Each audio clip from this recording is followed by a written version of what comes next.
চট্টগ্রামের কাজের দেউড়িতে জেলা প্রশাসনের ভেঙে ফেলা শিশু পার্কের জায়গায় ফের থিম পার্ক তৈরি করতে চায় সিটি কর্পোরেশন। এরই মধ্যে পার্কের জন্য নির্ধারিত জমিটি চসিকের পক্ষে বরাদ্দ চেয়ে প্রতিরক্ষা মন্ত্রণালয়ে চিঠি পাঠিয়েছে city mayor doctor Shahadat Hossain.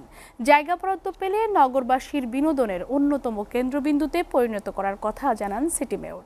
আর নগরবিদরা বলছেন, দীর্ঘমেয়াদী পরিকল্পনার অভাবে সরকারের কোটি কোটি টাকা গচ্ছা যেতে চলছে। তাই যা ইচ্ছা তাই করা হোক, পরিকল্পিতভাবে করার দাবি তাদের। অমিত দাসের ক্যামেরায় সোহাগ কুমার বিশ্বাসের প্রতিবেদন। চট্টগ্রাম নগরীর প্রথম ও প্রধান শিশু পার্ক হিসেবে পরিচিত ছিল কাজীরদেউরি এলাকার সার্কিট হাউস সংলগ্ন এই শিশু পার্কটি। পার্কের পেছনে জিয়া স্মৃতি জাদুঘরের অবস্থান। পার্কে আসা দর্শনার্থীদের অনেকেই যেতেন এই জাদুঘরে। আর এই কারণেই পতিত ফ্যাসিস্ট সরকারের লক্ষ্যবস্তু হয়ে ওঠে জনপ্রিয় এই পার্কটি। কোনো কারণ ছাড়াই পার্কটি উচ্ছেদের দাবিতে মাঠে নামে আওয়ামী লীগের নেতাকর্মীরা। দাবি মেনে তড়িৎ গতিতে পার্কটি উচ্ছেদ করে জেলা প্রশাসন। এটা আসলে ওটার জন্য উচ্ছেদ হয়নি, মূলত উচ্ছেদ হয়েছে তারা মনে করেছে পিছনে শহীদ জিয়ার একটা জিয়া জাদুঘর আছে, তো জিয়া জাদুঘর এটা যদি উঠাই দেওয়া হয় পরে জিয়া জাদুঘর উঠাই দেওয়া যাবে, এই ধরনের একটা হীন মানসিকতা নিয়ে তারা করেছে। উচ্ছেদের পর থেকে পরিত্যক্ত পড়ে আছে বিশাল এই এলাকাটি। 13 মাস পর সিটি কর্পোরেশনের নতুন মেয়র এসে একই জায়গায় থিম পার্ক করার উদ্যোগ নিয়েছেন।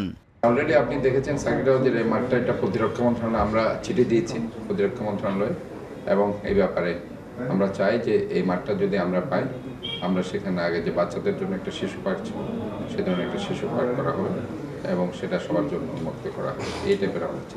আর নগরবিদরা বলছেন, জেলা প্রশাসন, সিটি কর্পোরেশন সহ বেশ কয়েকটি সরকারি সংস্থা ঐক্যবদ্ধভাবে শর্তভঙ্গের অভিযোগে চট্টগ্রামের প্রথম পার্কটি উচ্ছেদ করে।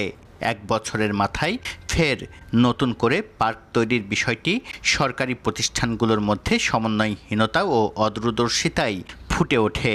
আমাদের এই সব সিদ্ধান্ত তো এভাবে নেওয়া হয়, সুদূর প্রসারী কোনো পরিকল্পনা থাকে না, অনেকটাই অ্যাডহক বেসিসে এই সিদ্ধান্তগুলো নেওয়া হয়, তো যার ফলে প্রতিবারই নগরবাসীর এই বিড়ম্বনা এবং অর্থের অপচয়। এটা যদিও প্রাইভেট সেক্টরের মাধ্যমে করা হয়েছিল, তো যিনি বিনিয়োগ করেছেন তারও তো এটা আর্থিক ক্ষতি।